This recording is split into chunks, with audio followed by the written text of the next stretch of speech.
Bom dia, meus amigos, tudo bem? Manhã fria, mas nossos corações quentes, né? Promovendo aí a tarefa do Cristo, através dos estudos, das leituras edificantes, buscando aí arrebanhar forças para os nossos empreendimentos, porque aqui a gente sobe, né? Aqui a gente cresce, mas depois do topo vem a descida, a operação, né? Aí a gente põe em prática tudo que a gente vem estudando e aprendendo. Então pedimos ao nosso Mestre Jesus que possa nos amparar, nos guiar, nos ajudar nessa caminhada, nesse empreendimento que é a vida, nos iluminando os pensamentos para que nós lidemos com a nossa autonomia, com a nossa qualificação quanto espíritos individuais que somos, né? E dessa forma, Senhor, agradecemos todo o amparo e toda a ajuda que tens nos proferido. Muito obrigado, que assim seja. Meus amigos, aos domingos pela manhã nós estudamos o livro Pensamento e Vida. Hoje, depois de 3 semanas, não é? A Ivani veio conduzindo os estudos. Ela falou capítulo 4 e 5 e hoje a gente fala capítulo 6, fé. A fé, o sentimento, vamos dizer assim, o que é fé, né? O que significa ter fé? Nós nos deparamos aqui agora, nesse momento, com um problema histórico. Ter fé, ele foi mal baratado durante muito tempo. A gente tem uma confusão em lidar com esse nosso sentimento, né?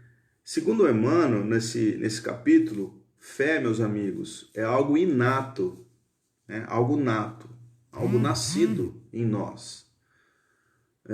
Algo a ser desenvolvido, né? Algo que denota ação, esforço, né? Ter fé não é simplesmente acreditar. É nisso que a gente está baseando os nossos estudos de hoje. Começa o Emmanuel, lá no capítulo 6. Para encontrar o bem e assimilar-lhe a luz, não basta admitir a existência. É indispensável buscá-lo com perseverança e fervor. É indispensável buscá-lo. Bom, Emmanuel não dá ponto sem nó, né? Emmanuel não usa palavras à toa. Buscar é verbo, né? Buscar denota ação. Mas buscar o quê, né? Buscá-lo, buscar quem? Buscar o bem. Ora, mas nós não estamos falando de fé? Exatamente. Buscar o bem é ter fé. A fé, ela foi durante muito tempo entendida como acreditar. Mas fé é muito mais do que isso. Nós podemos entender numa nuance bem de passagem, que fé pode ser entendida como fidelidade ou sintonia, né? Fidelidade e sintonia, como se eu tivesse aumentando a minha vibração, criando possibilidades e me agarrando com o mais alto. Isso seria uma explicação do que nós podemos ter a respeito do que é o que é ter fé. Muito bem. Mas buscar, meus amigos, segundo o que o Emmanuel usa aqui, é esforçar-se para achar, para encontrar, esforço, né? Olha um outro componente que a gente traz aqui no estudo de hoje. Esforçar também é verbo. Verbo denota ação, ação, atitude, né? Perseverar, caminhar, encontrar, seguir, né? São todos verbos que nos denotam ação e movimento, né? Então, o esforçar-se faz parte do componente aumentar a sintonia. Entendem? A fé é algo que nós trazemos já dentro de nós. Isso o Emmanuel nos revela logo à frente, quando ele diz que fé é força que nasce com a própria alma, palpita em todos os seres, vibra em todas as coisas. Vocês lembram de uma passagem de Jesus? Jesus estava com os discípulos à beira do Tiberíades, lá no mar, né? No mar de Cafarnaum, e eles tinham que atravessar a margem. Gente, vamos entender, né? Quando se fala mar, é porque era algo muito grande para eles, que não conheciam o mundo, né? O mundo daquele povo ali na região ali da Judéia, na região da Palestina, o mundo era aquilo ali que eles viviam. O mundo não tinha sido ainda descoberto, né? Não existia Américas e para lá das Gálias, né? Que é a França hoje, nada se conhecia, né? Então, assim, o Oriente era ali, Oriente Médio, né? O que a gente chama de Oriente Médio hoje, que é Iraque, Irã, não passava muito disso. Então, o mundo para eles era um negócio muito mais reduzido do que é hoje. E as pessoas faziam isso tudo a pé, né? Então, as distâncias elas eram percorridas com a própria força do corpo. Então, o mar do Tiberíades, o mar de Cafarnaum, era um lago, um lagão, um baita de um lago, mas não era de fato o mar, né? Mas a história é o seguinte, Jesus, ele com os discípulos, com os apóstolos ali, ele tinha que atravessar a margem, né? Passar para o outro lado. Muito bem, ele estava num ponto ali e ele combina, olha, vocês vão de barco e eu vou seguir a pé. E ele para orar. E os discípulos estavam no barco. Né? Imagina um barco naquela época, não tinha motor, era remando, a vela, eram coisas rústicas. E Jesus para orar, isso é contado nos evangelhos, tá?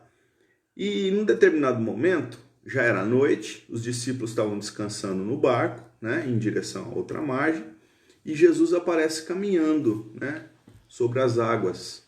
Isso está descrito também no livro A Gênese, meus amigos. Lá no A Gênese nós também temos, na parte que fala dos milagres, né, explicado à luz da doutrina espírita, que sabemos que milagres não existem, né, são todas, tudo tem explicação clara, lógica e racional. Bom, então Jesus veio caminhando sobre as águas e Pedro tenta encontrar com Jesus. Eles têm uma troca de palavras ali, Jesus fala alguma coisa para ele, Pedro se levanta, vai, consegue caminhar alguns passos e afunda. Não é isso? Quase se afoga. E Jesus traz um ensinamento enorme ali para aquele grupo de almas que o encontrava nessa vida, né? E ele diz, homens de pouca fé. Ele não diz homens sem fé. Homens de pouca fé. Então, existia fé. Existe fé. A palavra fé, segundo o próprio Emmanuel, nesse texto que a gente está estudando hoje, a fé, ela não tem uma explicação no nosso vocabulário comum. Ela não tem algo que a define. Fé é isso. Não tem, não é possível ter, porque é uma força, né? É um sentimento que a gente vai alimentando com o tempo. Como ele diz, tem em todo lugar, né? Todos os seres da criação são dotados de fé. Muito bem.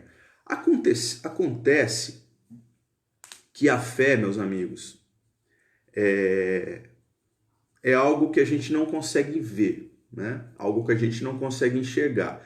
Não dá para mensurar a fé. E o Emmanuel traz para a gente várias figuras de linguagem que ele utiliza, e é muito comum na linguagem do Emmanuel, né? Quando ele diz que o fio que transmite eletricidade e a eletricidade que nós usamos para acender a luz, para ligar o celular e tudo mais, a gente não vê a eletricidade, mas a gente sabe que existe. A gente confia no alimento que quando a gente come, né? Quando a gente se alimenta, a gente confia que o estômago e o intestino farão o trabalho deles. Mas a gente não está vendo o trabalho sendo feito. Então o Emmanuel vai usando todas essas figuras associativas para dizer que fé não só existe, como é uma das forças que nos guia e nos leva adiante, através da nossa ação, através de tudo que nós provocamos e praticamos em nossas vidas. Então a fé não é algo que eu ganho do outro, né? Olha, eu estou assistindo agora esse nosso vídeo aqui de manhã, pelo domingo, estamos falando sobre fé, e a partir de agora eu abasteci o meu jarro de fé. Agora eu tenho mais fé. Não é assim que funciona, né? A fé é algo que vem sendo construída dia após dia. Quando a gente estuda, a gente consegue uma iluminação dentro de nós, dentro do nosso raciocínio, e a gente começa a perceber todas essas nuances nas nossas vidas. Por isso que a gente estuda. A gente não estuda para ficar mais sabido. Não é isso. A gente estuda para aprender a lidar com os nossos sentimentos, com as nossas sensações, com o nosso dia a dia, com as coisas que permeiam a nossa vida comum. Não faz sentido eu absorver um ensinamento e ficar acumulando aquilo como uma grande estante de livros, ou uma grande biblioteca, né? Um compêndio maravilhoso de ensinamentos, e eu não uso aquilo para nada. Então, sentido só faz se a gente estuda e vai abastecendo a nossa razão com aquilo tudo. Aí a gente passa a praticar. Não é assim que funciona? Aconteceu um problema histórico com a palavra fé. Vamos pensar. Vamos pensar só nos evangelistas, né? Lucas escrevia em grego. Lucas era grego. Só que o Lucas não conviveu diretamente com Jesus. Vocês lembram, né? Lucas era um médico, passou boa parte da vida dele com o Paulo, com o apóstolo Paulo, e conheceu muitos cristãos ali daquela época, né? A cristandade ainda ali, partindo para o mundo, né, em várias partes do mundo, mas ele não conviveu diretamente com Jesus. Só que o Evangelho de Lucas foi escrito em grego, e o Lucas recebeu muito do que ele escreveu do próprio Paulo.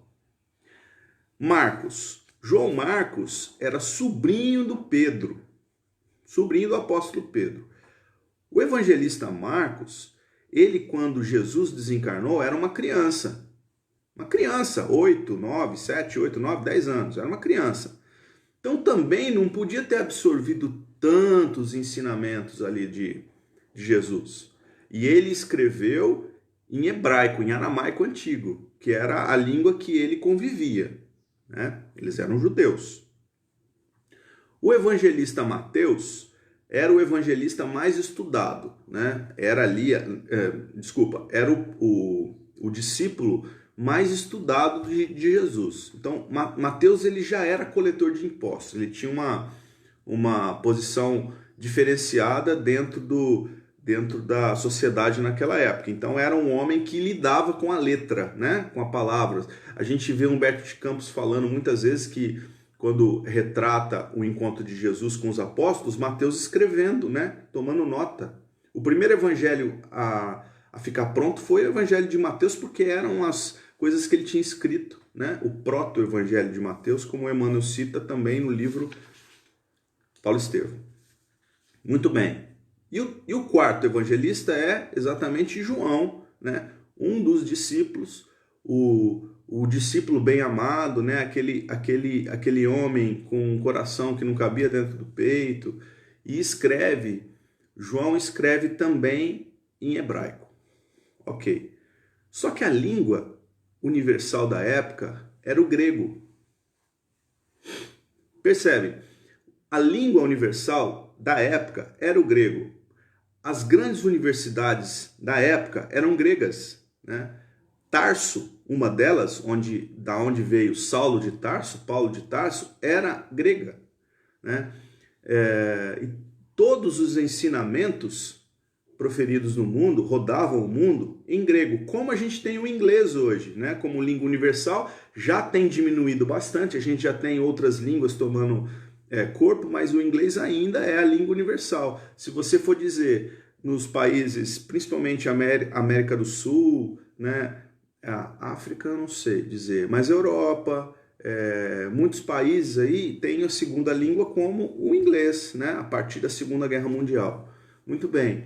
Então na época era o grego. Então nós precisávamos naquela época transformar aquilo que era ininteligível para muita gente, né? Porque estava escrito em aramaico antigo, em hebraico e em grego. Então nós tivemos ali a primeira tradução do que era o evangelho. Percebem? Então algumas palavras já sofreram alteração e a fé foi uma delas.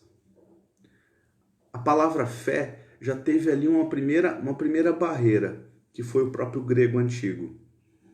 Porque o grego, existia uma diferença também no grego falado nas ruas e no grego documentado. Também tinha diferença.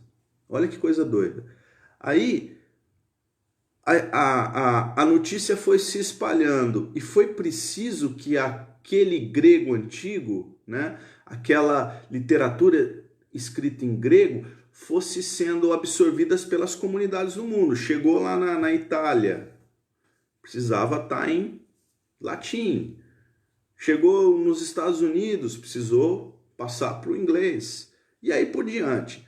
E a fé, ela foi tendo essa dificuldade. A maior delas foi quando ela foi do grego para o latim. Por quê? Porque o nome de fé em grego é pistis. Pistis, do jeito que eu estou falando.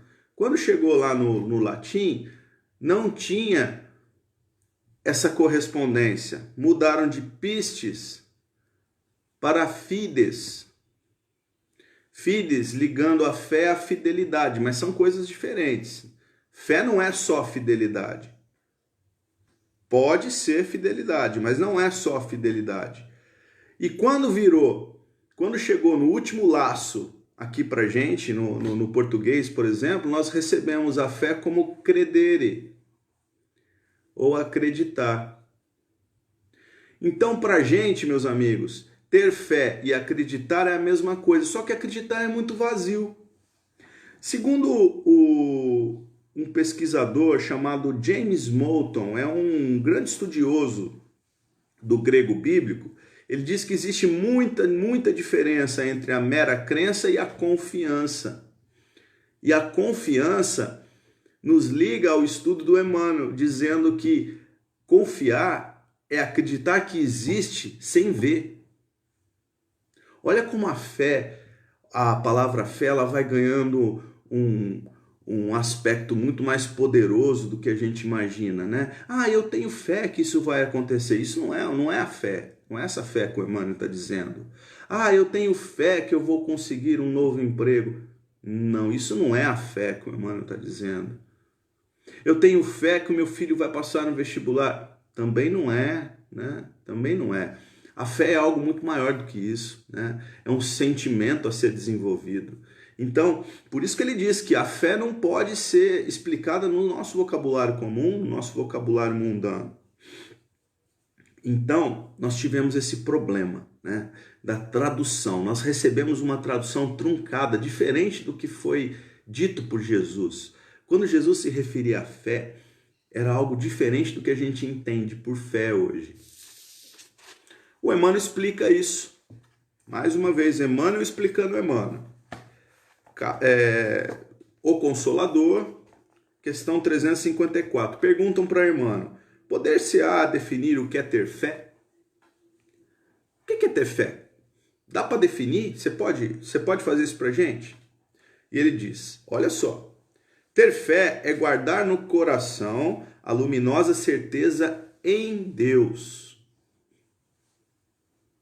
Certeza que ultrapassou o âmbito da crença religiosa, fazendo o coração repousar numa energia constante de realização divina da personalidade. Realização divina da personalidade. Realização, olha o verbo, né? Olha o verbo: confiar, buscar, esforçar-se, né? É uma atitude positiva, uma confiança e uma certeza em Deus.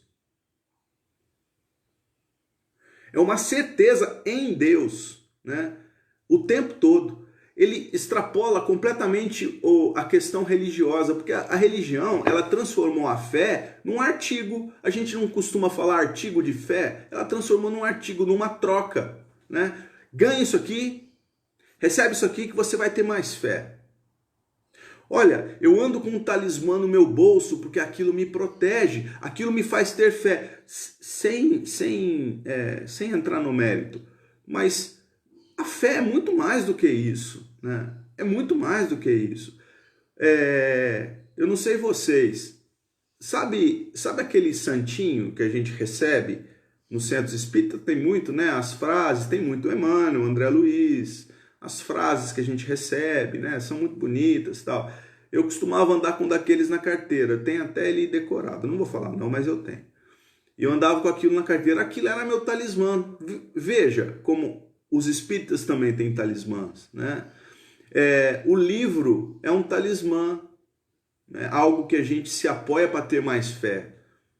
É comum você ter um livro, ou mesmo livro, um livro que você usa para estudo, para busca, tal, um livro por muito tempo, não é? E você não se desfaz dele, você não quer trocar esse livro. Se chegar com um livro igualzinho, novinho, capa nova, mais bonitão, moderno, você não quer, você quer manter o seu, porque aquele lá te acompanha por muito tempo, né?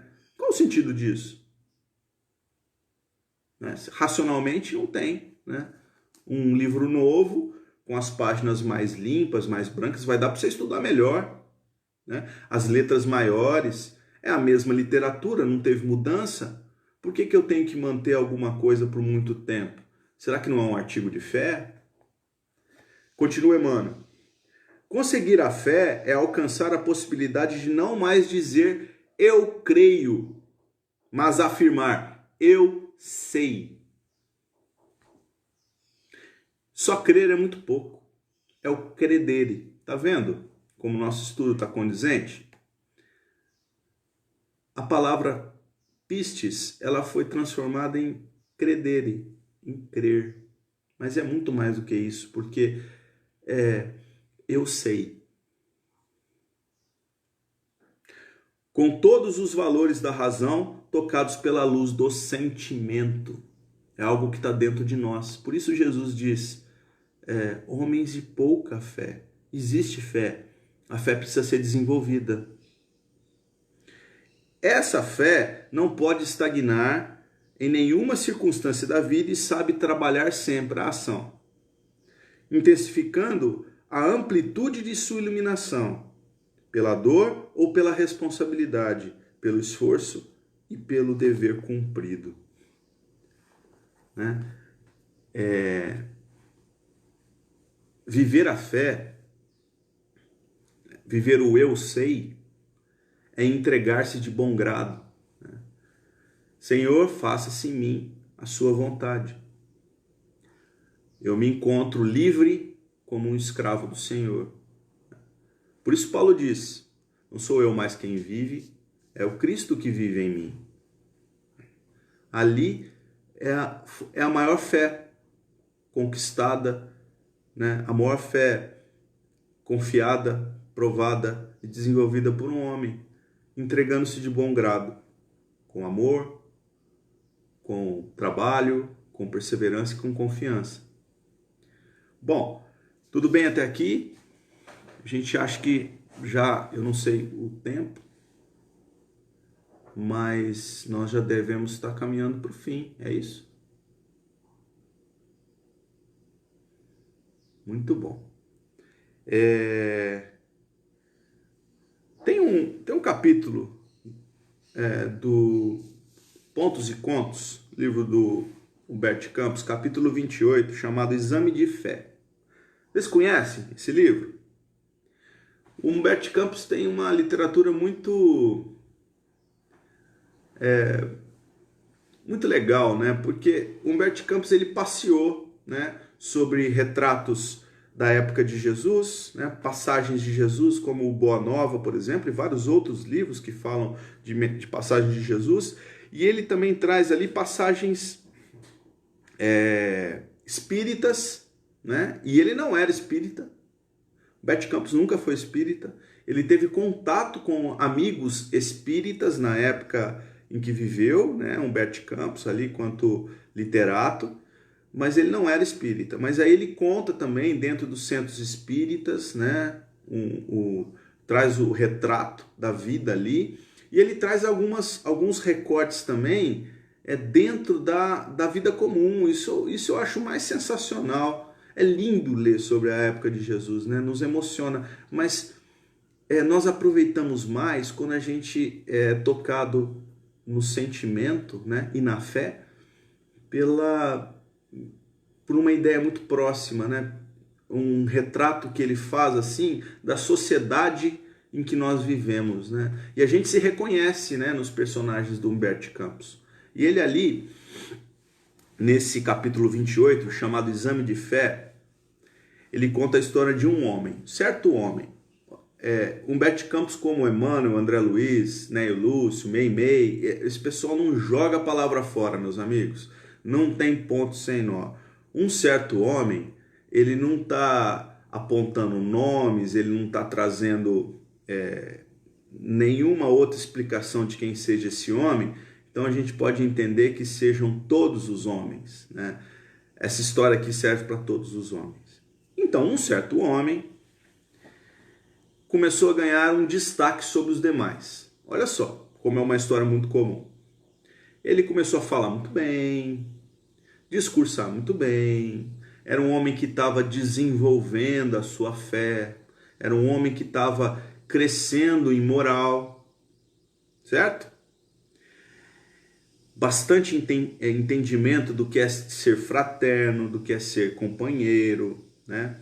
E ele atribuía a Deus, era um homem religioso, ele atribuía a Deus todas as propriedades, né, todos os bens de sua vida. A família, os filhos, família, filhos, mesma coisa. O trabalho, as realizações. E, inclusive, ele montou um lugarzinho lá no fundo da casa dele, onde ele falava sobre isso. Ele discursava, outras pessoas frequentavam, ele tinha discípulos, esse homem. E ele falava muito bem, falava que Deus era o Criador do céu e da terra, que como nos astros, né, era aqui também na terra, tudo era criação de Deus, e que nós devíamos a Deus toda essa paternidade, todo esse amor, nós devíamos tudo a Deus. Que nós, seres humanos, como todos os seres da terra, e de todos os planetas, e de todos os astros, e de todos os lugares, somos usufrutuários dos bens divinos. Olha que coisa linda. E ele começou a falar, pregar, e muitos anos nessa lida, uma pessoa muito humilde, e chamou a atenção do Senhor. O Senhor ficou maravilhado com aquele moço. E enviou alguns anjos, alguns mensageiros ali de Jesus, do Senhor, mandou para que verificassem se aquele discurso todo, né, se tudo aquilo que ele estava fazendo na vida, esse certo homem, se aquilo ali fosse, e era verdade. É verdade aquilo? E aí os anjos resolveram testar, né? Fizeram testes mesmo, a palavra é essa, teste. Então eles envolveram esse certo homem sobre o véu da maledicência, né? As pessoas falavam mal dele. Como é que ele encarava isso? Caluniaram, né? Inventaram histórias. E ele ali se manteve firme. Não, o Senhor é meu Deus. nada me faltará. Ódio, injustiça. E ele foi passando por cada uma dessas etapas, cada uma desses testes com louvor. Chegou no momento que ele teve a incompreensão da família. A família o deixou. Veja só, ele ficou sozinho. Os discípulos o deixaram e ele firme no propósito de vida. E continua Humberto de Campos contando que em determinado momento um filho foi levado do seio familiar. Provavelmente já era a hora, mas ele sofreu com perseverança, né? Com amor a Deus, entendendo que ali era uma necessidade, e ele foi firme. Ficou doente, foi jogado na cama, e os anjos trabalhando isso tudo com ele. Manteve-se firme. Aqui é o escravo do Senhor. Certa feita, sozinho, ele, a título de um negócio feliz, recebe uma grande quantidade de ouro. Ficou milionário, ficou rico. Encheu o pote de ouro. A vida mudou, né? Ele passa a ter facilidades, ele passa a ter conforto, tudo que ele não tinha até então. E os anjos encaminham até a porta dele um conhecido que tinha 4 filhos doentes. E esse conhecido, numa conversa, pede a esse homem recém-milionário que ele o ajudasse por empréstimo, que ele saldaria o empréstimo dali a alguns meses, mas que ele precisava tratar da família, cuidar dos filhos. E o certo homem fica quieto, não diz nada. E aí o homem desesperado diz: socorre-me, por amor ao Pai Celestial. Sabe qual foi a resposta do certo homem? Não posso, não posso. Esse dinheiro é meu patrimônio e foi muito difícil de ganhar. Termina assim a crônica de Humberto de Campos. Como a dizer, meus amigos, que nós ainda seremos muito testados no nosso sentimento fé. Agora, o que importa não é a nossa ação. O que importa é a nossa reação. O que mais importa não é o que a gente está fazendo hoje. O que mais importa para conhecer como anda a nossa fé é saber como nós reagiremos com as agruras que o mundo nos enviará, porque nós vivemos nessa condição e isso é importante para todos nós. Bom, esperamos ter cumprido o nosso trabalho de hoje, falando sobre esse tema tão complexo, fé, né? E que os amigos aqui tenham aproveitado tanto quanto eu aproveitei. Fica aqui um abraço, um beijo para todos vocês, um ótimo domingo, uma boa semana que se inicia. Fiquem com Deus. Até a próxima. Obrigado.